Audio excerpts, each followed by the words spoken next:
Buenos días. Mi nombre es Humberto Florencia. Trabajo en la Facultad de Humanidades de la Universidad Autónoma del Estado de México.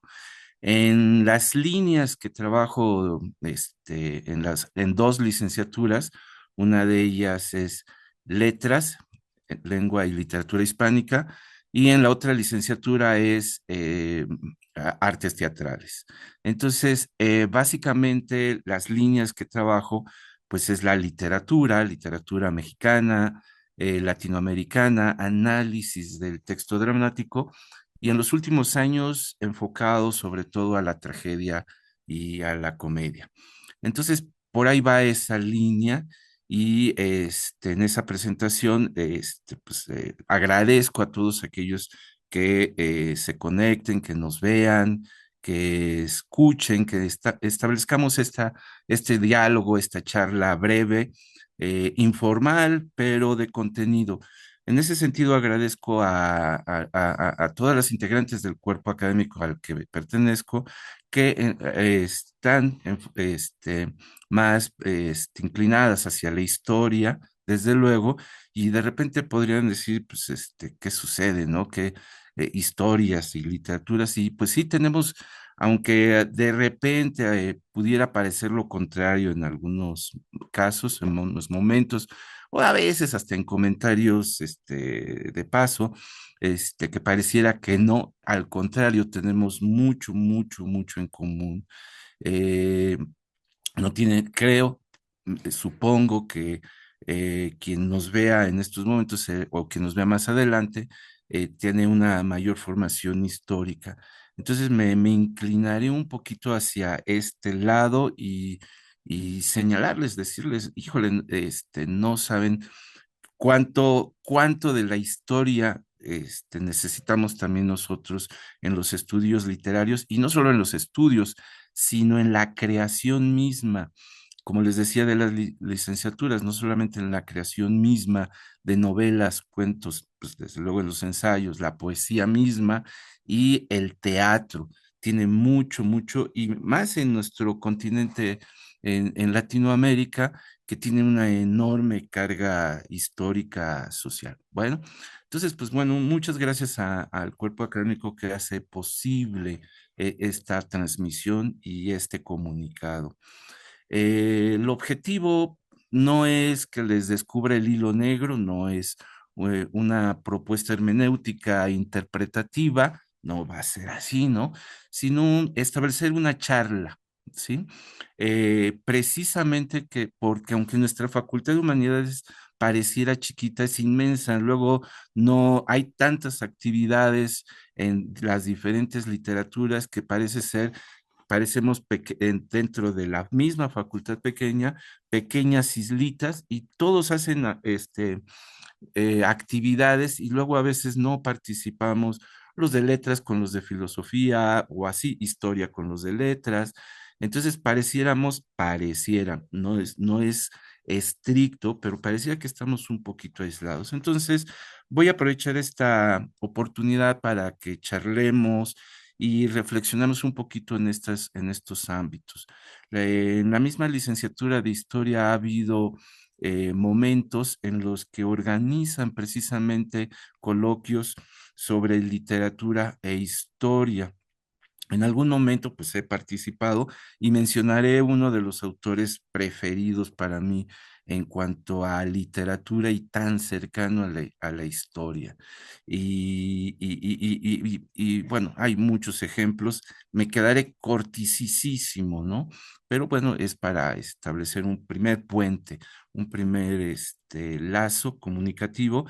Y me voy a adelantar tantito, aunque me comentaron que lo dijera al final, lo señalo. Va a haber pues, un enlace en el que pues, con mucho gusto, si alguien desea luego ampliar alguna charla, una comunicación, con mucho, mucho, mucho, mucho gusto, o cuando nos establezcamos ahí en la Facultad de Humanidades. Pues bien, de alguna manera cuando planeábamos esta charla decíamos, pues, ¿por dónde nos vamos? ¿Por dónde vamos a entablar nuestro objetivo? Y así platicando, decía, pues bueno, se oye bien el título de historias y de literaturas, ¿no?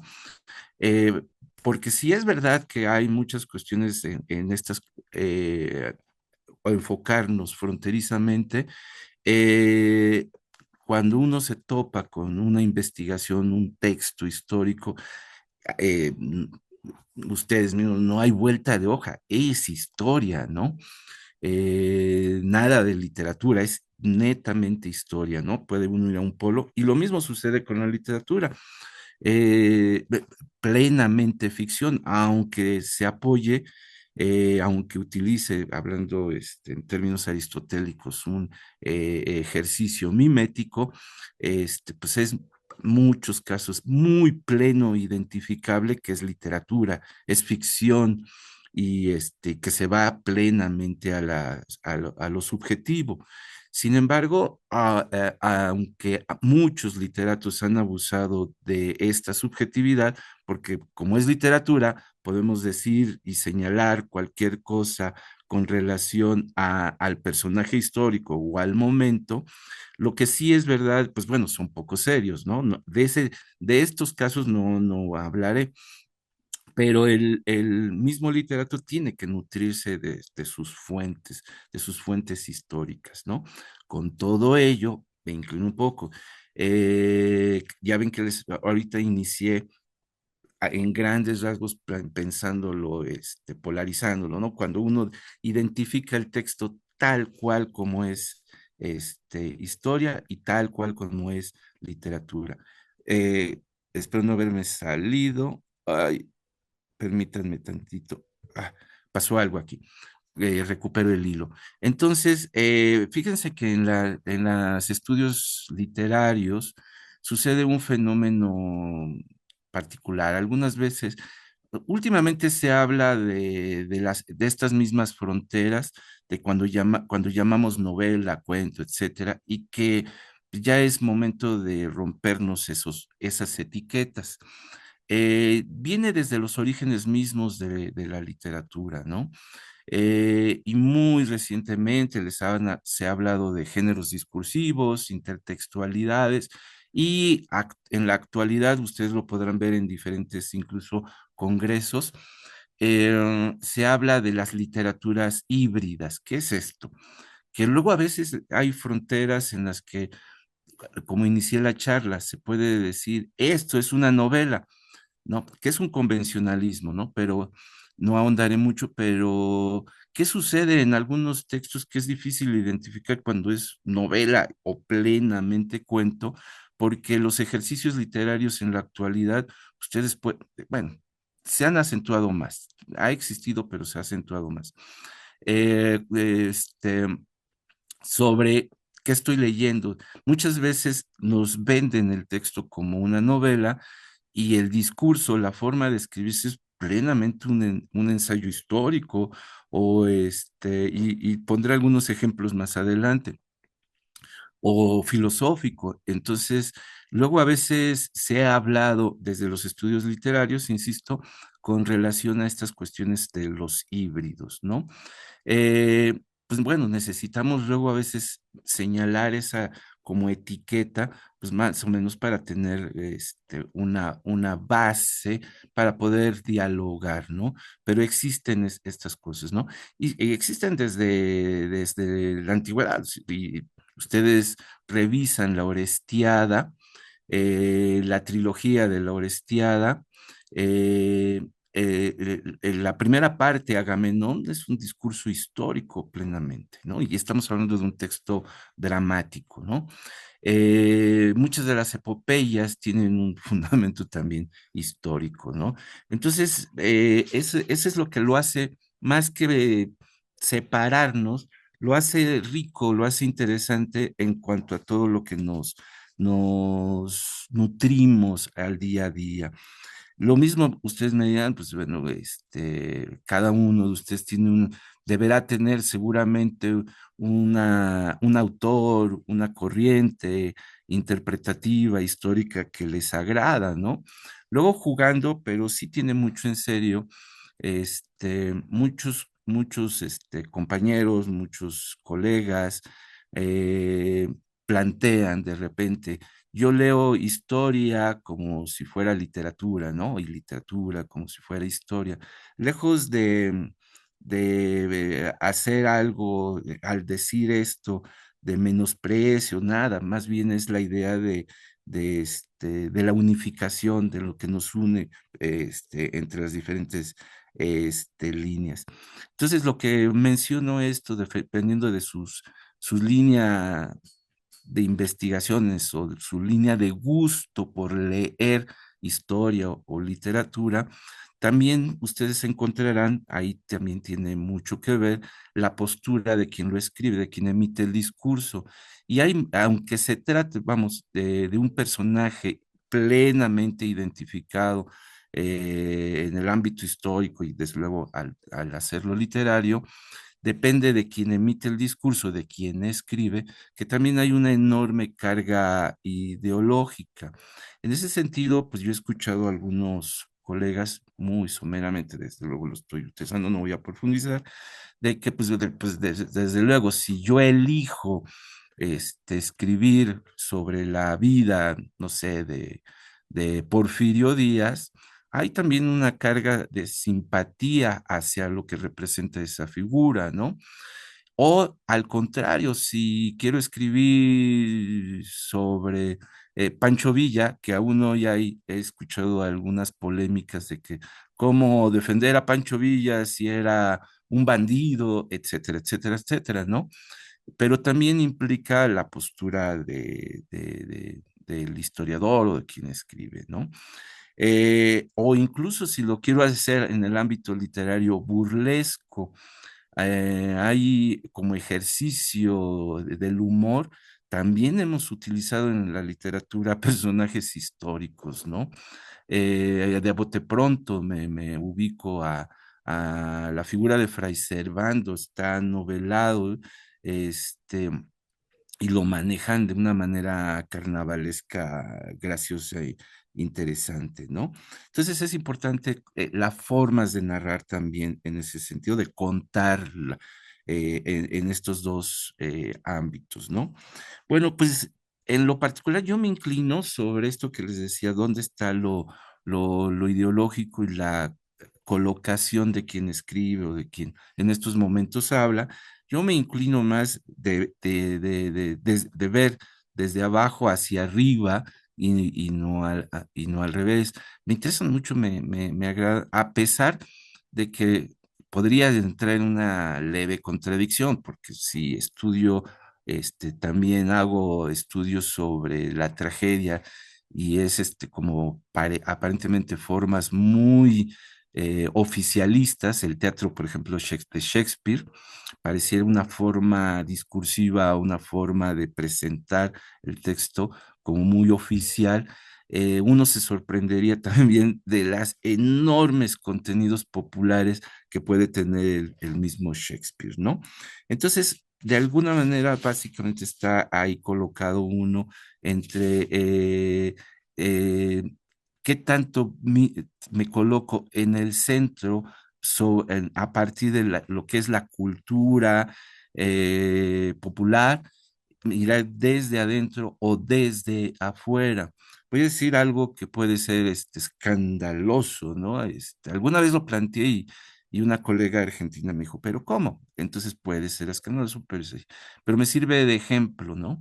Eh, Uno desde la literatura y desde desde luego, incluso tuvo estudios sociológicos, un José María Arguedas, que narra con ello ilustro desde adentro sobre las sociedades indígenas, los ríos profundos, Yaguar Fiesta, etcétera, o un Borges, que eso es lo que les digo que puedo hacer este, cierta mella tantito, ¿no? Que en uno de sus títulos lo dice todo, ¿no? El hombre de la esquina rosada, viendo, ahora ya no desde adentro, sino desde una esquina, ¿sí? El ver un fenómeno social, histórico, desde dónde me coloco, desde adentro o desde afuera, ¿no? Desde mi lugar cómodo, ¿no? aparentemente cómodo, ¿no? Entonces, también eso implica mucho el cómo está contenido. Pues déjenme nuevamente referirme a estos casos a grandes rasgos. Ustedes mismos díganme, ¿qué les gusta más? Acabo de mencionar la figura de Pancho Villa, ¿no? Ustedes díganme, ¿cuál les gusta más? ¿La versión de Katz o la versión de Paco Ignacio Taibo II? ¿No? Es la misma figura. No digo que alguno tenga más verdades o más mentiras, pero hay una forma diferente. Y creo yo que al hacerlo Paco Ignacio, como una especie, parece, es una biografía, pero tiene ciertos toques novelísticos esa biografía, ¿no? Pero no le demerita nada. Al contrario, le permite incluso colocar, proponer diferentes ángulos y desde la misma biografía incuestionable de de muchos documentos de la figura de Pancho Villa, también ustedes tienen muchos Panchos Villas en el texto de Taibo, ¿no? No se centra en una sola figura y darle el recorrido, sino que puede sobre ese recorrido ver diferentes ángulos, diferentes visiones del sujeto histórico. Entonces eso se vuelve interesante, ¿no? ¿Qué diferencia hay en ese sentido también cuando narra la historia Aguilar Camín, ¿no? Sus personajes que elige, o un Armando Batra, que es interesantísima la biografía de Felipe Carrillo Puerto, ¿no? Como más luchador, más la cuestión social, ¿no?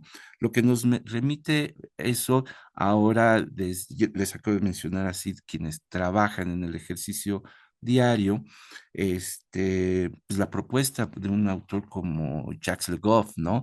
Cómo ordenar el discurso, cómo estarlo estableciendo para contar sobre el asunto, el personaje. Déjenme ver, vi algo aquí que apareció, no sé si era, este, creí que, déjenme asomar. Muchas gracias, compañero. Que le gusta mucho Taibo, ¿no? Fíjense que el mismo Taibo no se casa con una forma de cuando hace biografías, ¿no? Es como más, ¿cómo se le dice? Como más desenfadada sin demeritar la parte de Pancho Villa. Sin embargo, cuando hace la biografía del Che Guevara, híjole, se pone, as- pa- no le gusta, pero sí pareciera más, el término no le gusta, pero pareciera más académico, ¿no? Entonces, bueno, bien, me sirve de ejemplo para un poquito de refilón haberles mencionado a Jacques Legoff, o por un lado o por otro, hay varios, ¿no? Nada más mencionaré un par, o el mismo Michel Desertot, que pues nos dice sobre la forma de cómo se escribe, cómo se cuenta esa historia y desde luego sus contenidos, ¿no? Bajo este parámetro, bajo este ámbito, y nuevo, bueno, regreso nuevamente. Muchas gracias a quien comentó en el chat, ¿no? Perdón, fue un ratito, un traguito de café.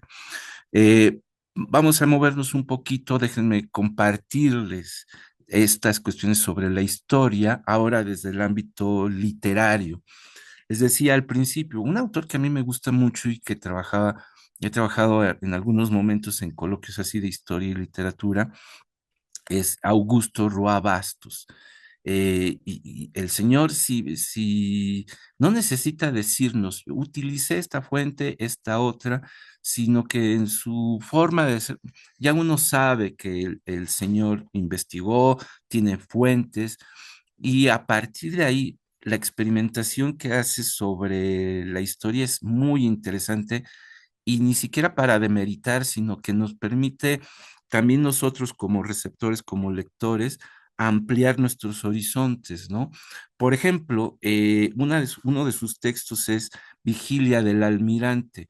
Por la anécdota simple que trata la novela, y sin decir el personaje, uno sabe que se trata de Cristóbal Colón, pero no lo menciona como tal, sino que es el almirante, ¿no? Hay un almirante a cargo de la expedición, pero resulta que, ¿y qué tal si sucede que en realidad el almirante, el que comandaba, en realidad no era Colón? Podemos jugar con esta ficción, sino el primero, digamos, el primero que sale del barco es al que, voy a jugar también yo con el texto, ¿eh? Es al primero que entrevistan, ¿y cómo se llama usted? Pues Cristóbal Colón, y capaz que era uno de los marinos, ¿no? No el que comandaba la expedición, ¿no? Y a partir de ahí, el juego nos permite ampliar, les digo, nuestro horizonte o estimular la neurona en cuanto a quién nombramos como personaje histórico, ¿no? Otro texto de este mismo autor, por ejemplo, Yo el Supremo, no habla de un dictador directamente, registrado con nombre y apellido, como si hay novelas que dicen, ¿no? Vargas Llosa en la fiesta del Chivo, pues se sabe quién es el dictador, ¿no? Pero en Yo el Supremo nos juega con la posibilidad también de que el personaje histórico se enfrente, conozca los textos mismos que hablan de él. Hace un juego la ficción espacio-temporal y permite trasladar al personaje frente a sus historiadores o frente a diferentes documentos, archivos, cartas o la misma voz popular de diferentes momentos. Y se vuelve como ejercicio intelectual muy interesante que el personaje histórico pueda verse en otros tiempos y en otras perspectivas y en otras voces. Yo creo que esto que plantea Augusto Roa Bastos ha sido de ejemplo para muchos literatos, y trabajar con la historia de manera divertida y además nos puede hacer hasta a los que no nos hemos acercado tanto a la lectura de la historia, pues acercarnos más, ¿no? Esto mismo que hace Roa Bastos es muy padre cuando luego lo toma Vicente Leñero con Martirio de Morelos y hasta juega con la idea, está Morelos en una biblioteca, se enfrenta al bibliotecólogo y le dice, mire, usted era así, y Morelos le contesta, no, eso yo no lo hice, no, yo no dije. Le dice, no, señor, si aquí está en el libro, usted, usted lo hizo, ¿no? Entonces, un poco humorístico, pero les digo, más que demeritar pues, la figura histórica o la forma de contarla, nos puede dar inquietudes y ampliar jugar con la neurona, ¿no? O imagínense, no sé si han leído a José Saramago, a mí es un tipo que me encanta, no solamente por algunos planteamientos de una ficción que sí casi desbordan y se van hacia algo fantástico, pero imagínense, hay entre sus textos, Historia del Cerco de Lisboa, ¿va? Se los dejo así abierto como intento de estímulo, ¿no? ¿Qué pasaría? Bueno, lo que se va a hablar históricamente, hubo un cerco en la ciudad de Lisboa, estuvieron ahí enfrentando. Este, n- Aquí nos mencionan que les gusta la historia sobre Caín, ¿no? Sí, es un personaje, uy, da para mucho, es un personaje sobre esto de las hermandades y los hermanos y y cómo asume luego los personajes el crimen, ¿no? De cierta manera déjenme decirles que, bueno, me salgo tantito, tiene esta de Caín un poquito de psicología, ¿no? ¿Qué tanto es nuestra cercanía con los hermanos? No los matamos, pero ¿qué tanto hay un poquito de Caín en cada uno de nosotros, ¿no? Aunque pueda simpatizar la otra parte con Abel, pero ¿qué tanto tenemos de Caín, ¿no? Bueno, recupero la idea del cerco de Lisboa. Imagínense, ¿no? Ahora, ya está la investigación histórica, ¿no? ya se aprobó el libro para su publicación, ya está en las correcciones, ya está en las galeras, y el que corrige, sin querer, un descuido, modifica como un descuido un elemento histórico, ¿sí? Una parte durante el proceso de galeras. Y se descuidó, ¿no? ¿Qué sucede entonces? Y se va a distribuir el libro, ¿sí? Así como está. El estudiante de historia, ¿cómo va a leer ahora la historia, ¿no? Con ese, con ese detallito que fue de imprenta, de impresión, ¿sí? Y ya giró, cambió toda la historia, la interpretación histórica. Entonces, miren, es ficción, desde luego, no creo que una editorial cometa un error así, pero nos despierta así como la curiosidad, la inquietud de decir, ah, caray, este, ya sabemos que no- podemos decir, no va a suceder, pero nos deja esa inquietud, ¿y qué tal si estoy leyendo otra cosa, ¿no? Y no lo que es el hecho. Entonces, nos juega mucho, ¿no? Entonces, me metí desde el lado de de los escritores, pero fíjense cómo nos puede servir hasta para los estudios históricos, literarios.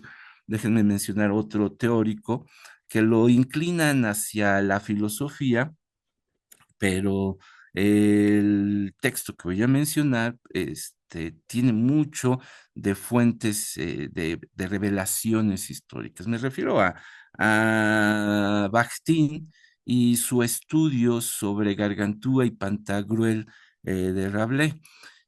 Desde luego es ficción y muy exagerado, Gargantúa y Pantagruel, el volumen del cuerpo, la risa, todas esas cuestiones, escatológicas, exageradísimas, etcétera.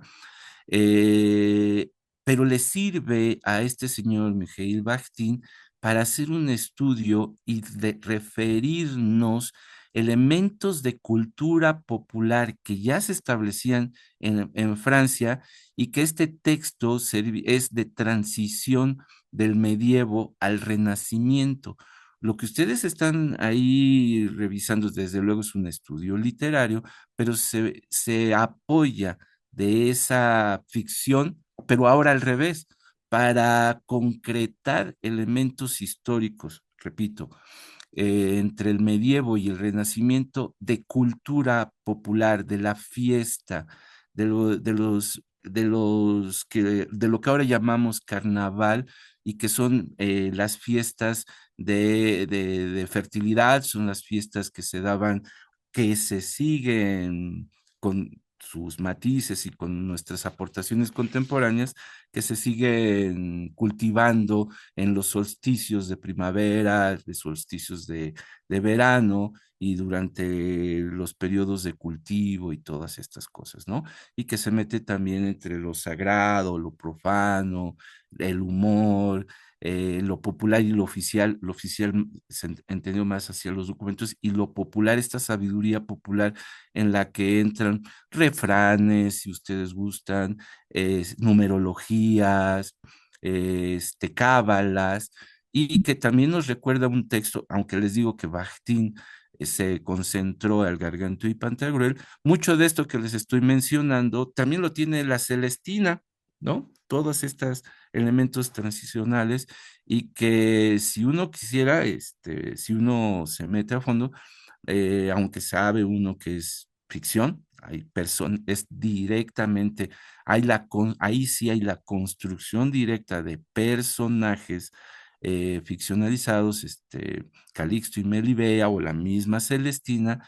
El texto en sí tiene muchos referentes históricos, culturales, por donde se van, lo sagrado, lo profano, lo popular, lo oficial, medieval, renacimiento. Entonces, es un texto muy, muy interesante en esos cuestionamientos, ¿no? Eh, y ahora déjenme moverme. Ya les había dicho la parte ideológica, ¿no? Uno quien elige uno mismo cuando va a escribir un texto, qué tipo de personajes elige, les había mencionado, y va parte de la voluntad de uno mismo en lo que cree en estas sociedades.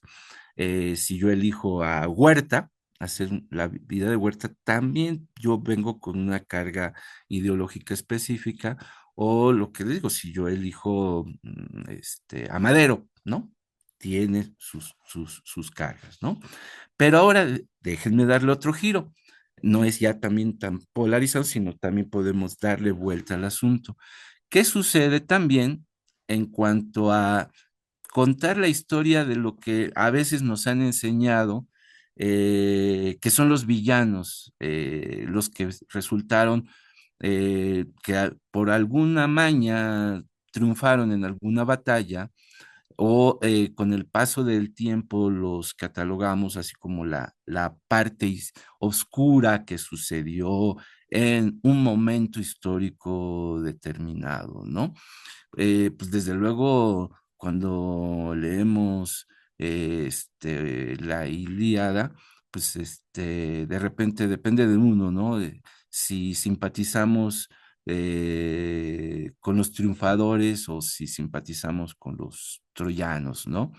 Pero ahora, pues déjenme, hay entre otros autores, déjenme referirles, compartirles a Javier Cercas. Hay un texto muy interesante, Los soldados de Salamita. Sí, hay una relación ahí, un coqueteo con las literaturas griegas, pero lo interesante es que va dándole seguimiento desde una información histórica y lo hace novela, le va dando seguimiento a la historia de un soldado franquista, ¿sí? Y trata de meterse en su universo de por qué también optó esta persona por el franquismo. Ya no los grandes generales, ¿no? No el mismo Franco, sino desde una base.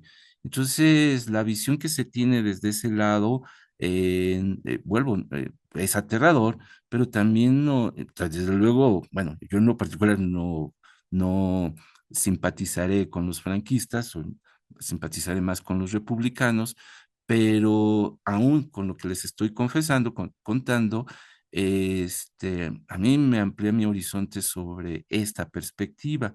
¿O qué sucede con Camilo José Cela, con la familia de Pascual Duarte? ¿No? Una familia también en un periodo franquista determinante, y son unos personajazos oscurísimos, ¿no? Rápidamente, Juan Goytisolo, que a mí me parece uno de los autores españoles muy padres, una novela como Caragicomedia, que desde su personaje medieval va a establecer una cruzada religiosa, y no les cuento, es medio perversón, cómo hace esa cruzada religiosa, nada más para que se interesen, o por algo que no les simpatizó a los propios españoles, Juan Goytisolo, una novela que se llama Reivindicación del Conde Don Julián. Va a reivindicar al tipo que abrió las puertas para que la cultura musulmán conquistara la península ibérica, ¿no? Siendo un personaje no muy querido, el Conde Don Julián, por haber hecho esto, y que duraron siglos la cultura musulmana, y dejó cosas bellísimas en España, pero también los españoles tuvieron un periodo de coloniaje interesante, ¿no? Y entonces los va a reivindicar al conde Don Julián, o un ensayo ahí que tiene sobre los campos de Níjar, Juan Goytisolo, y hace un recorrido desde las bases populares, hace un recorrido platicando tranquilamente, sin un afán académico, investigación, sino hace una charla, pero termina resultando un documento muy interesante sobre los campos de Níjar, una región española que fue muy afectada por la guerra civil, ¿no? Les recomiendo, hay un documental muy interesante que se llama Al respecto, El silencio de los otros. ¿Cuántos años no han pasado del conflicto? Ya estamos al borde de un siglo y todavía hay muchas heridas en España por la guerra civil. Todavía hay cuerpos ilocalizables, todavía hay estudios sobre que hay regadas fosas con cuerpos seguramente de españoles asesinados y todos. Y como monumento al crimen, pues ahí tienen ustedes el Valle de los Caídos, ¿no? Bueno, me voy apurando porque ahí vamos. Espero no estar abusando de su tiempo, compañeros. Eh, Vamos a las historias populares. Estoy ahí. Acabo de mencionar algunas cosas oscuras, terribles, que angustian, que nos llenan de dolor, pero también hay historias desde los marginados, historias hermosas. Uno de los autores que me encantan, me encantan, me encantan, me encantan es el brasileiro Jorge Amado. Me centraré rápidamente a Tieta de Agreste. Sin ser un panfleto, déjenme decirles, bueno, algo que compartimos con los españoles en muchas comunidades, muchos pueblos con México, ya sabrán, ¿no? Hay todavía muchos pueblos que no tienen acceso a la energía eléctrica, ¿no? Por ejemplo y nos sobran políticos que aseguran que pondrán la luz, que garantizan esto, garantizan lo otro, y no lo logran, y no lo logran. Bueno, Tieta de Agreste es la historia de una prostituta que como tradición moral del pueblo la cachan un acto amoroso muy jovencita, se tiene que ir a Río, pero regresa ya triunfadora. Imagínense, y se llama es la luz de Tieta, porque lo que no consigue un poderoso o un gran político, un gobernante, una prostituta lo logra. Antes de volverse a ir de Agreste, es ella con una simple llamada telefónica logra que su pueblo Agreste le lleven la luz, ¿no? Entonces, fíjense en estas partes de la historia, ¿no? Voy a ir cerrando, ¿no? Rápidamente. Yo les recomendaría mucho a Susan Sontag.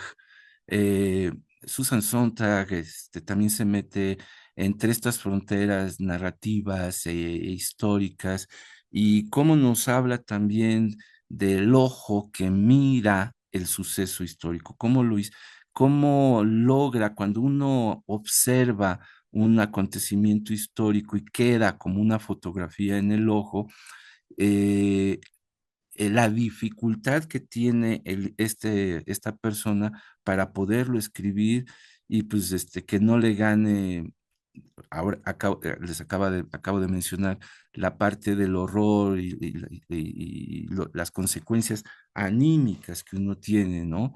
Para luego disponerse a contar, ¿no?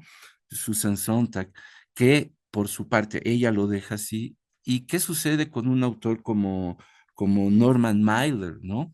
Él sí, ustedes revisan a Norman Mailer y hace una investigación histórica profunda, documental profunda, y tiene una novela sobre la infancia de Hitler. No toca esa parte lo artístico, pero parte de su estrategia de conquista militar, eh, eh, lo- ahí está la tesis.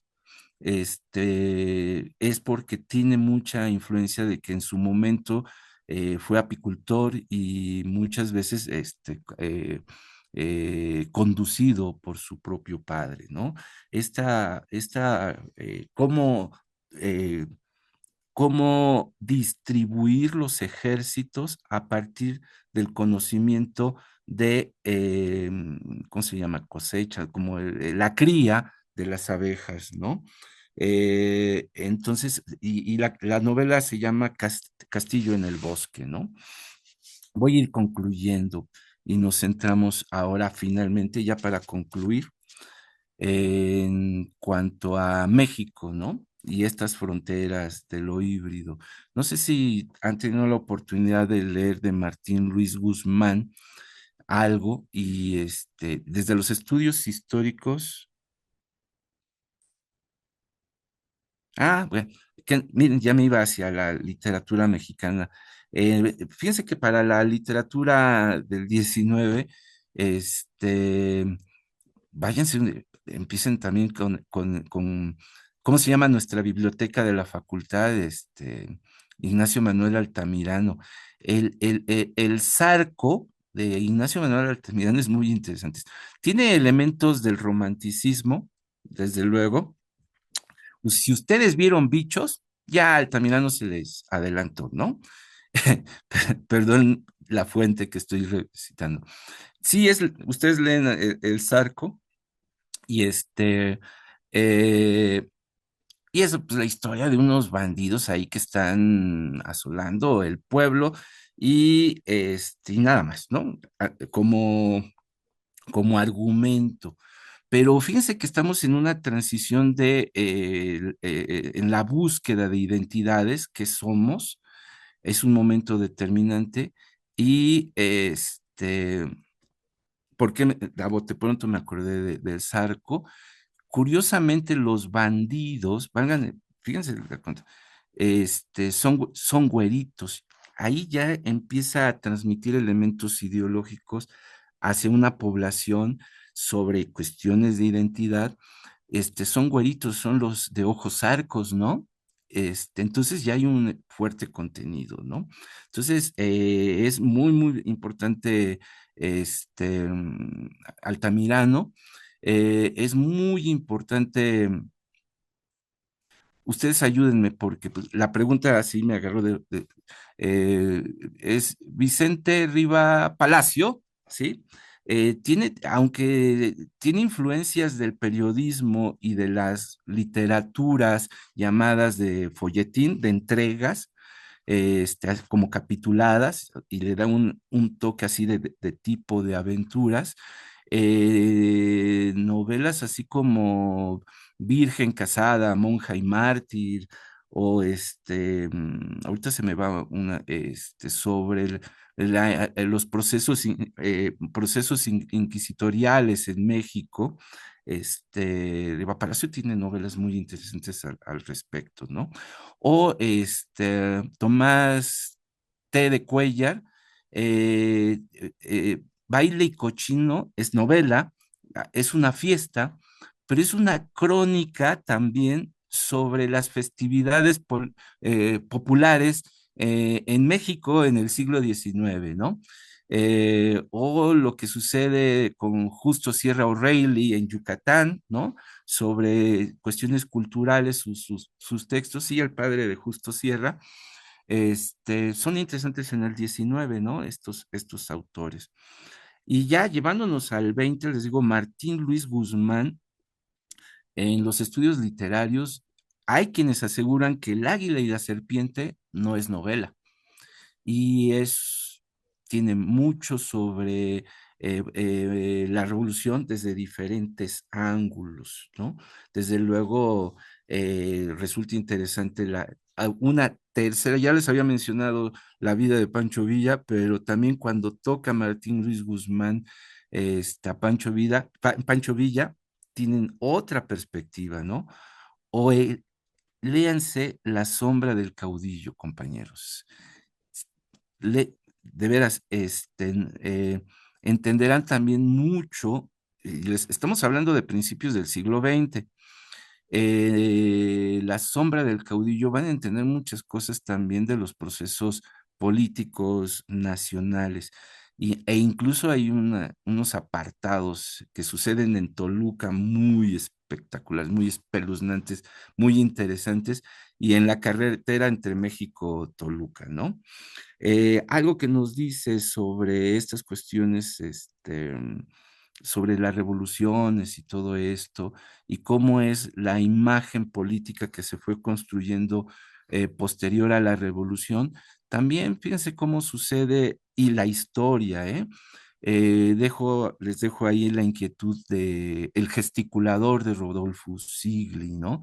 Ya les había comentado de cómo alguien, la historia misma enfrenta al sujeto histórico y decidir, voy a, bueno, como he repetido a Pancho Villa, la tesis sería la siguiente, aunque me valgo de él, serían otros. Uno no, aunque se llama Pancho Villa, aunque uno se llame así como figura histórica, uno no piensa serlo, ser figura histórica, sino que es la circunstancia del momento cuando uno enfrenta y cuando uno tiene que decidir, ahora sí, ser un sujeto histórico de estos que los grandes personajes, ¿no? Porque bueno, también el personaje anónimo que no aparece luego en los libros también es un sujeto histórico. Pero bueno, me estoy refiriendo de momento para moverme entre personajes muy, muy plenamente identificados, ¿no? Eh, ¿Qué sucede entonces? Ahora, desde el lado, vean, el lado humorístico en ese sentido, cuando uno elige ya ser personaje histórico, los pasos de López, de Jorge Ibargüengoitia, es el momento en el que se decide eh, ya hacer la guerra de independencia. ¿Y cómo construye a Hidalgo como un tipo furioso, loquito, y ahora sí, vamos, y no sé qué, es simpático, ¿no? No demerita, aunque hemos tenido momentos en el que hay versiones en las que nos construyen la historia de Hidalgo de manera diferente, creo que últimamente se le ha reivindicado un poquito más, ¿no? Este, y eso nos ha llevado un poquito también a lo que es en las literaturas y esas fronteras, que tanto estamos cercanos con las crónicas, ¿no? Yo digo mucho, y que nos ha llevado también a contar la historia contemporánea y que está repletada de una enorme violencia que ya, ¿qué les puedo contar, no? Ustedes saben, y está ahora la historia del narco, ¿no? Y lo sociológico, la historia de movimientos sociales. Para cerrar, los dejo ahí con un autor que a mí me apasiona y que un compañero de historia me dijo, habla solo de esto para la charla. Entonces, no quiero dejar pasar la oportunidad en tiempos en los que todavía creen que el comunismo, los comunistas se comen a los niños. Para mí un autor importantísimo del siglo XX y todavía XXI es José Revueltas, ¿no? Eh, Tiene ensayos históricos, tiene ensayos filosóficos, pero en la parte literaria, aunque sí es verdad que se le identifica y fue un combatiente comunista muy importante, y sí es cierto, la historia nos registra que estuvo varios momentos en prisión en las Islas Marías y la última ocasión en el Lecumberri, en un archivo histórico, pero él estuvo preso ahí. La novela, vamos, pensemos en momentos históricos. Sí es cierto que tiene elementos de crónica de la Ciudad de México, de los bajos fondos, y si es cierto, tiene personajes comunistas. Lo interesante, más allá de la anécdota y de la fábula y del planteamiento que uno puede comprobar históricamente que sucedió en México en los 30, no lo dice plenamente. Yo aquí voy a dejar algo como polémica, ¿sí? No dice los nombres plenamente, pero en la novela sí aparece sí hay en el ámbito cardenista, ¿sí? De Lázaro Cárdenas durante los 30, la figura de Lombardo Toledano, ¿sí? Y mucho de la que hoy se habla, caída del comunismo, ¿sí? Por cuestiones económicas, si quieren, por represiones, lo que ahí está la historia oficial que diga que porque los comunistas son represores, falta de libertad de expresión, etcétera, etcétera, etcétera, ¿va? Ahí está una versión.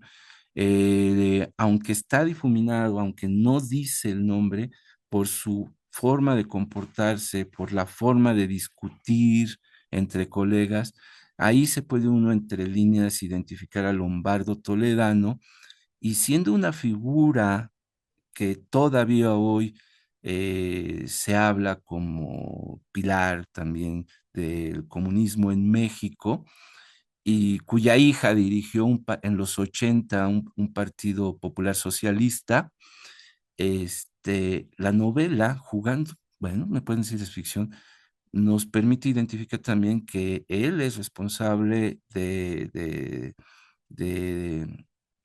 voy a decirlo así ya, tal cual, de una caída del comunismo, ¿no? Desde adentro del partido, ¿no?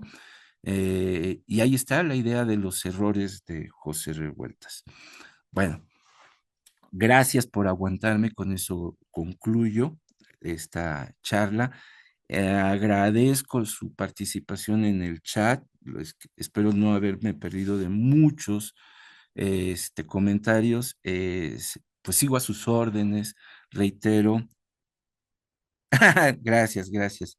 Este, fíjense que en el chat me dicen que si no quiero ir a dar clases con ustedes en historia, eh, este, sería padrísimo, ¿no? Hablarles sobre estas cosas, pero no me considero preparado para este, pues, poder dar una cátedra bien, bien, bien, bien, bien, y en la historia, ¿no?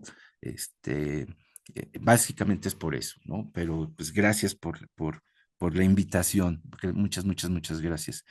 Este, pues sigo a sus órdenes, estamos ahí también en humanidades y recupero nuevamente, me comentaba la doctora Isabel Badía que les contara, bueno, que parece que va a haber un link ahí o posibilidades de que luego dejen algún comentario a posteriori y pues bueno, ahí, en algún otro momento podremos extender la charla. Agradezco a ustedes que me escuchen este choro totototote, no haberlos aburrido y haber, como les dije yo, estimulado un poquito la imaginación y la inquietud y diferentes inquietudes. Gracias al cuerpo académico no digo el nombre, perdón, perdón, ya me conoce la doctora Isabel, nunca me aprendo los nombres, soy muy malo para todo eso, pero agradezco a mi cuerpo académico y desde luego a ustedes. Este, que tengan excelente día y pues nos vemos en una próxima. No sé, bueno, no sé, una dinámica, no sé si la doctora me dice si me pueden dar instrucciones de qué hacemos.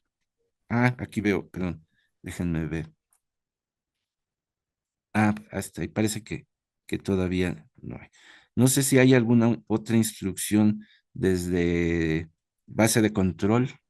Gracias, Ah, gracias Humberto por tu sí. participación. No, lo que dejamos es tu correo electrónico Ajá, de ya, contacto gracias. para que todos aquellos estudiantes o maestros que vean la jornada de tutoría puedan entrar en contacto contigo, valga la redundancia, Ujú, ujú. para, pues para, no sé, para utilizar la literatura como fuente para la enseñanza de la historia o fuente para construir los proyectos de investigación. Bueno, pues es cuanto, Muchas muchísimas gracias y nos vemos gracias. en un ratito a todos. Gracias. Gracias. Bueno, me desconecto.